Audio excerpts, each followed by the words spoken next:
I spent over 10 years at the Central Intelligence Agency, so I often see a lot of the challenges the country faces from a national security, through a national security frame. And this is one of them. I look at the country and I look at the political polarization that we're experiencing. That's not my own assessment. Pew has this great data that they've collected over decades that show our parties moving towards extremes ideologically, or at least away from each other, and yes, towards those extremes. And the more that happens, the harder it becomes for us to govern ourselves. We're in this grand experiment of self-governance, but we're failing to govern ourselves.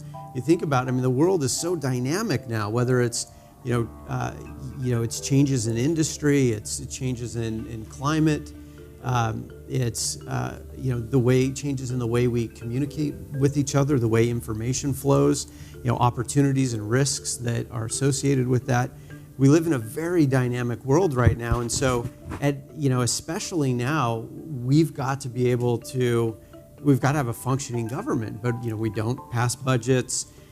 We don't appropriate appropriately. We don't have solutions for infrastructure issues, healthcare, information warfare threats, so many other things, climate.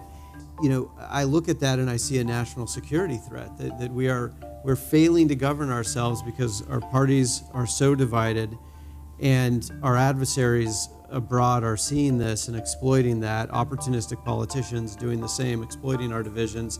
And the net result is we can't govern ourselves, and that gives rise to, I fear, even more extreme leaders that will come to power, capitalizing, exploiting those divisions and that lack of effective governance. And so I'm one that just believes that we've got to change the incentives that shape the way our leaders lead.